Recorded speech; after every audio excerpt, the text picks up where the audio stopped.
तो बच्चों chapter number 4 chemistry और चैप्टर का नेम है स्टिक्योमेट्री।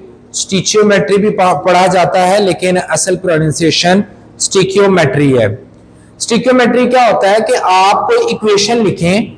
मिसाल के तौर पे मैंने कहा कि कार्बन जो है वो ऑक्सीजन के साथ मिलती है तो वो क्या बनाएगी, आपके पास कार्बन डाइऑक्साइड को बनाती होती है। अब ये जो इक्वेशन है इसमें ये वाली जो साइड है ये क्या है, रिएक्टेंट है, और ये वाली जो साइड है यहां पर क्या मौजूद है, आपके पास प्रोडक्ट्स मौजूद हैं। केमिस्ट्री की वो branch, stoichiometry is also a branch of a chemistry. It is a branch of a chemistry that deals with the study of relationship between, ये बताती है किसको, रिलेशनशिप को, किसके दरमियान, रिएक्टेंट के और किसके दरमियान बताती है बेटे, प्रोडक्ट के दरमियान जो रिलेशनशिप बताती है उसको स्टिक्योमेट्री कहा जाता है। अब रिलेशनशिप से क्या मुराद है कि मैंने अभी तो इसका 1 मोल लिया है, 1 मोल मैंने ऑक्सीजन का मॉलिक्यूल लिया है, 1 मोल मेरे पास कार्बन डाइऑक्साइड बन गई है। अगर मैं इसके 2 मोल लूं, इसके 2 मोल लूं तो इसके कितने मोल बनेंगे, 2 मोल बनेंगे।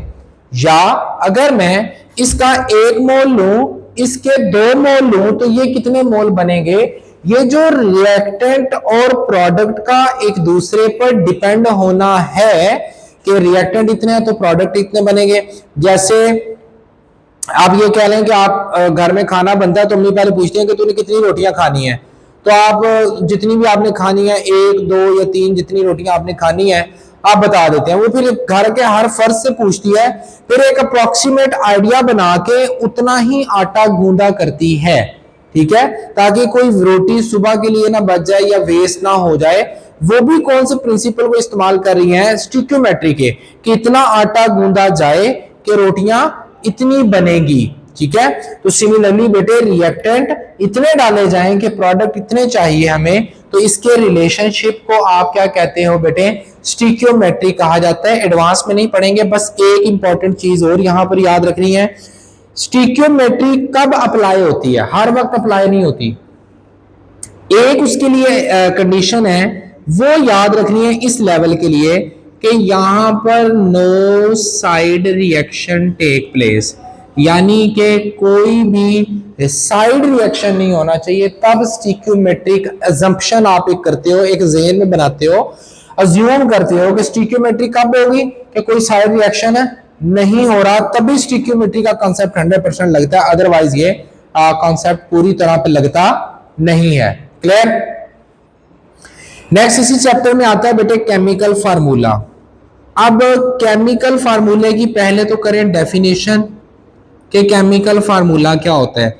हम ना चैप्टर के स्टार्ट में मैंने आपको बताया था कि एक हम बार बार फार्मूला पढ़ रहे थे, द फार्मूला ऑफ वाटर, और इट वाज H2O। अब H2O क्या बता रहा है, ये बता रहा है कि ये पूरा मॉलिक्यूल है कोई, ये पूरे का पूरा एक कंपाउंड है, उस कंपाउंड का नाम क्या है, वाटर है। उसके अंदर 2 क्या मौजूद है, हाइड्रोजन, और एक क्या मौजूद है बेटे आपके पास, ऑक्सीजन, ठीक है। और ये दोनों क्या हैं, एटम है, किसके, 2 हाइड्रोजन के, एक इसका ऑक्सीजन का, दोनों मिलकर क्या बनाएंगे बेटे, वाटर। तो अगर मैं आपसे पूछूं कि पानी में टोटल एटम कितने हैं, तो आप कहेंगे कि टोटल जो एटम है उनकी तादाद बेटे कितनी है, 3 है, ठीक है। सो वो फार्मूला जो एक्चुअल नंबर ऑफ एटम को जाहिर करे, आपने लिख लेनी है, बुक में नहीं लिखी हुई तो मैं बोल देता हूं।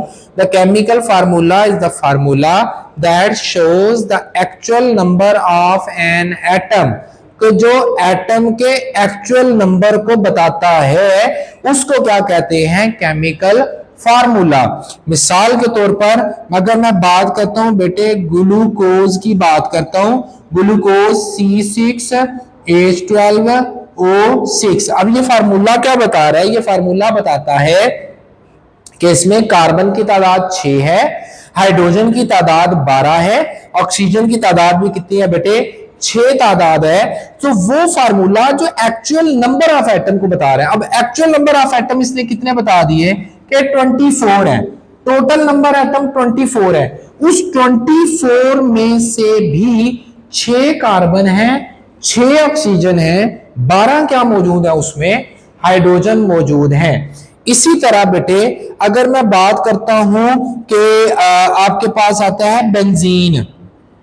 बेंजीन एक कंपाउंड है जो खुशबू के तौर पर इस्तेमाल करते हैं, खुशबू वाले कंपाउंड में इस्तेमाल होता है प्रोडक्ट में। उसका फार्मूला था C6H6। ये बता रहा है कि इसके अंदर टोटल एटम की तादाद कितनी है बेटे, 12 है। उस 12 में से 6 हाइड्रोजन है और 6 क्या है हमारे पास है, कार्बन मौजूद है। ठीक है, इसी तरह से एक कंपाउंड है उसको कहते हैं हाइड्रोजन पर ऑक्साइड। क्या कहते हैं बेटे, हाइड्रोजन पर ऑक्साइड। इसका इस्तेमाल किया जाता है किसके लिए बेटे, आप इस्तेमाल करते हैं इसको बालों को रंगने के लिए और स्किन की ब्लीचिंग करने के लिए या कलर को साफ करने के लिए भी इस्तेमाल किया जाता है। और हाइड्रोजन परऑक्साइड को एक और भी यूज किया जाता है कि अगर आपको कोई जख्म वगैरह उसमें पस पड़ गई है, पीप बन गई है और उस पीप को जाहिर है दबाते हुए तो आपको अच्छा खासा पेन होता है, तो आप क्या करें, थोड़ा सा बेशक उसमें हल्का सा पिन कोई जो है वो इंजेक्ट करें या ना करें, वैसे भी अगर आप उसके ऊपर हाइड्रोजन परऑक्साइड डालते रहे ना, तो हाइड्रोजन परऑक्साइड विदाउट पेन, तकलीफ दिए बिना उसमें से जितनी भी वो पस होगी, जितनी भी पीप होगी, उसको in the form of scum, झाग की शक्ल में ऊपर ले आएगी। तो हाइड्रोजन परऑक्साइड को इस तरह से भी यूज किया जाता है। अब ये बता रहा है कि इसके अंदर टोटल 4 एटम है, उसमें 2 हाइड्रोजन है और 2 क्या है, ऑक्सीजन है। तो chemical formula is a formula that shows the actual number of atom in a compound in a molecule. एक मॉलिक्यूल के अंदर जो एक्चुअल नंबर ऑफ एटम को बताए उसको उसका केमिकल फार्मूला कहा जाता है। अब मेरे बेटे यहां पर एक और भी बात याद रखनी, ये तो मैं बड़े कंपाउंड की बात कर रहा था, सर छोटे कंपाउंड के बारे में क्या बात है जी। छोटे जो है वो डायटोमिक फॉर्म में रहते हैं। जैसे आपके पास अगर मैं बात करता हूं, एक है O2, ये तो एज इट इज रहेगा। इसी तरह से N2 ये एलिमेंट है, एज इट इज रहेगा, ठीक है। और इसी तरह से आपके पास Cl2 है, ये डाई एटॉमिक मॉलिक्यूल्स हैं जो जिनके अंदर यही बताया जा रहा है कि ये 2 एटम, इनको सिंपल भी कहा जाता है, सिंपल मॉलिक्यूल भी ये होते हैं। यहां तक उम्मीद है आपको बेटे बातें जो है वो केमिकल फार्मूले की समझ आ गई होंगी। लॉन्ग के लिए इंपॉर्टेंट नहीं है, शॉर्ट क्वेश्चन के लिए सिर्फ इंपॉर्टेंट है। नेक्स्ट है केमिकल फार्मूला के बाद आता है हमारे पास इंपेरिकल फार्मूला। ये वही फार्मूला है जिसको हमने ऑलरेडी डिस्कस किया था कि अगर आपको परसेंटेज दी जाए तो परसेंटेज से जो फार्मूला निकाला जाता है वो इंपेरिकल फार्मूला। असल में इस बुक वाले पे अफसोस है मुझे कि वो कहते हैं कौवा चला हंस की चाल अपनी भी भूल गया। किताब वाले ने किताब तो खैर लिखी, उठा के सारा फेडरल बोर्ड की बुक का छापा मार दिया। अब कुछ टॉपिक एफिशिएंसी मारने के लिए पीछे घुसाए हुए हैं जिनका वहां पे बिल्कुल तलक नहीं बनता। कुछ टॉपिक है उनको आगे रखा हुआ है, रैंडम या बस खमीरा सा बनाया हुआ है। इसको आई थिंक सो कि दोबारा जो है वो रिकंसीडर करने की जरूरत है। I am not satisfied with the curriculum जो इन्होंने अभी फिलहाल जो है वो सेट किया है। इंतहाई जो है वो पैथेटिक कंडीशन है। बहरहाल हमारा कोर्स है तो हमने इसको कवर तो करना है, लेकिन ऑर्डर नहीं है ना। स्टिक्योमेट्री के टॉपिक किधर को उठा के किधर है, कुछ बात उसको हल्का सा टच दिया और आगे निकल गया, फिर टच दिया आगे निकल गया, उसके बारे में थोड़ा सा बता तो दें एटलीस्ट। पहले वाली book that was very splendid, बहुत अच्छी थी इसकी निस्बत ये जो अभी है हमारे पास। इंपेरिकल फार्मूला, ये वो फार्मूला है बेटे जो आपके पास सिंपलेस्ट होल रेशो को बताता है। सिंपलेस्ट होल रेशो को बताता है। किसकी रेशो? Of atoms. एटम की होल रेशो को बताता है, सिंपलेस्ट रेशो को, कि उन एटम के दरमियान भी तो कोई रेशो पाई जाती होगी, ठीक है। तो उस रेशो को निकालना है। अभी नहीं समझ आएगी, अभी फर्दर मैं इसको सॉल्व करता हूं तो आपको समझ आएगी। यहां पर देखें C6H12O6, ठीक है। यहां पर मैंने ले लिया जी ग्लूकोज। ग्लूकोज का फार्मूला आपके पास क्या है? C6H12O6। मैं कहता हूं कि ये कार्बन है हाइड्रोजन है, ऑक्सीजन है, इनके दरमियान कार्बन कितनी है 6 रेशो, हाइड्रोजन कितने हैं 12 रेशो, ऑक्सीजन कितने हैं, फिर बेटे आपके पास 6 हैं। अब आप कुछ ऐसा करें कि इसको इतना सिंपल कर लें कि अब फर्दर इसकी डिवीजन या फर्दर तकसीम पॉसिबल ना हो। कार्बन लिखे ratio hydrogen ratio oxygen, carbon के नीचे उसके तादाद लिख दें फार्मूला से, रेशो हाइड्रोजन के अंदर नीचे उसकी तादाद लिख दें, ऑक्सीजन के नीचे उसकी तादाद लिख दें, तो मेरे बेटे ये कुछ यूं बनेगा 6 रेशो 12 रेशो 6। अब किसी ऐसे डिजिट से डिवाइड करें जिससे सबको इकट्ठा करना है। मतलब अगर मैं इसको 3 से डिवाइड कर रहा हूं तो सबको 3 से करूंगा, अगर मैं इसको 2 से डिवाइड कर रहा हूं तो सबको किससे करूंगा 2 से डिवाइड करूंगा। तो देखेंगे क्या 2 पे जाता है, यस ये भी 2 पे जाता है, तो ये भी 2 पे जाता है। मैं सबको एक बार 2 से डिवाइड कर लेता हूं, तो मेरे पास बनेगी 3 रेशो 6 रेशो 3, ठीक है, 3 2 3 6 होता है ना, और ये 3 रेशो 6 रेशो 3 आ जाएगा। क्या अब ये किसी एक डिजिट पे डिवाइड होते हैं तीनों 1 के अलावा? होते हैं, पॉसिबल है। कौन सा डिजिट है बेटे 3, ये भी 3 पे भी डिवाइड हो सकता है, ये भी हो सकता है, और ये भी क्या हो सकता है 3 पे डिवाइड हो सकता है। इसको किया तो 1 रेशो 2 रेशो 1। अब इसको 2 पे कर सकते हैं जी, ये तो जा सकता है 2 पे, लेकिन ये जा नहीं सकता। अगर एक भी एटम की रेशो डिवाइड नहीं होगी आपने उसको वहीं पे छोड़ देना, आपने उसके साथ छेड़छाड़ी नहीं करनी। इसका मतलब है वो पहले ही सिंपलेस्ट फॉर्म में आ चुका है।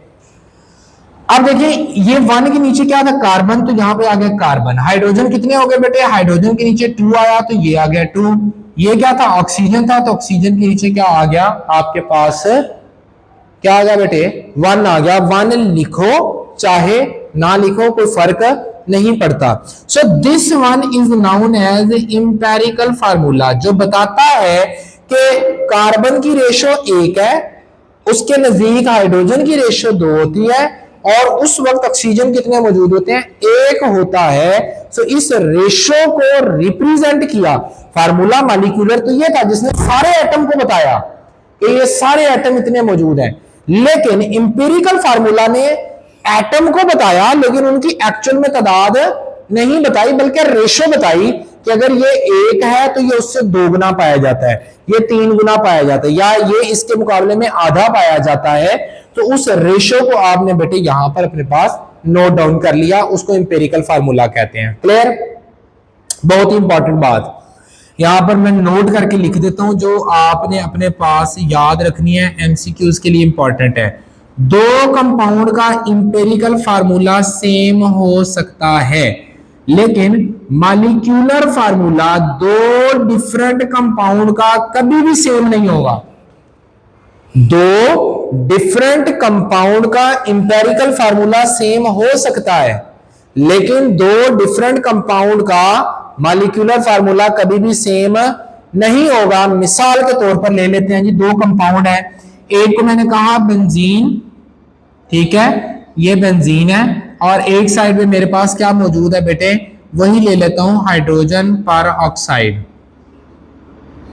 ठीक है। अब देखें बेंजीन ले लें, हाइड्रोजन पर ऑक्साइड ले लें। बेंजीन है C6H6, रेशो क्या है कार्बन और 1 रेशो आप निकालेंगे ना, 6 रेशो 6, 6 से ये भी डिवाइड तो 1 रेशो CH बना। हाइड्रोजन जो है वो पर ऑक्साइड है H2O2, ठीक है, और फार्मूला इसके अंदर सिंपल बन जाएगा HO बन जाएगा, ठीक है। अब ये दोनों क्या है डिफरेंट है। अभी एग्जांपल CH है इंपेरिकल फार्मूला बेंजीन का, ये क्या है हाइड्रोजन पर ऑक्साइड, ये क्या है ग्लूकोज।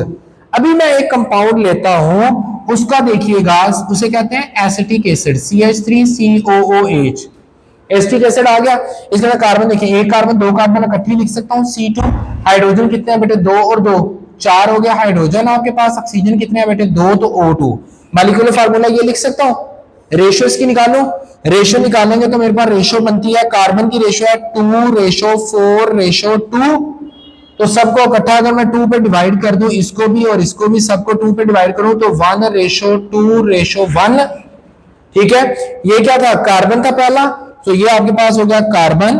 हाइड्रोजन कितने हो गए 2, ऑक्सीजन कितने हो गए बेटे आपके पास, फिर कितने हो गए ऑक्सीजन है, एक हो गया अकॉर्डिंग टू इंपेरिकल फार्मूला।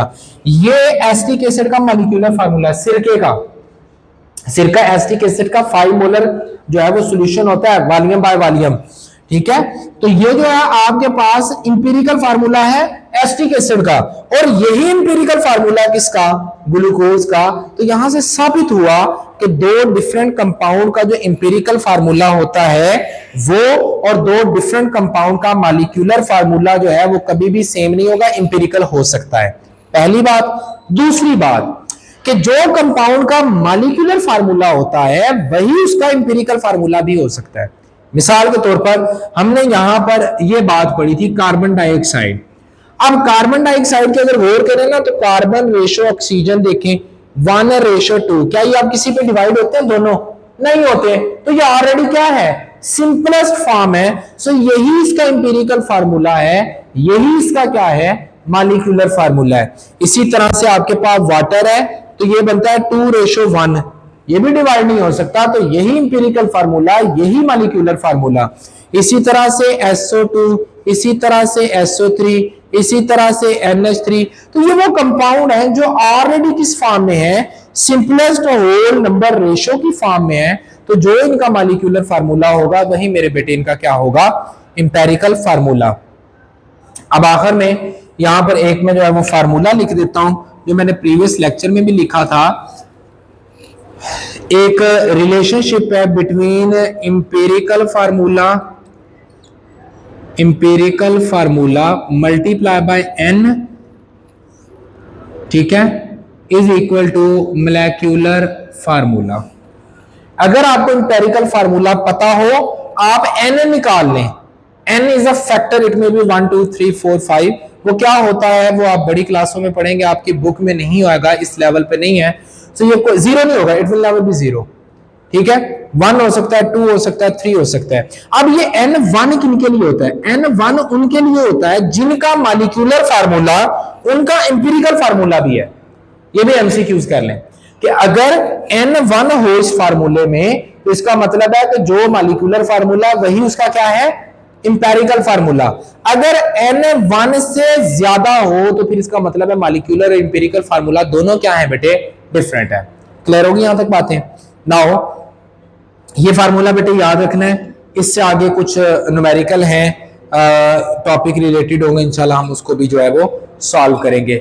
आज के लेक्चर के लिए बस इतना ही। उम्मीद है कि बेटे आपको समझ आया होगा लेक्चर।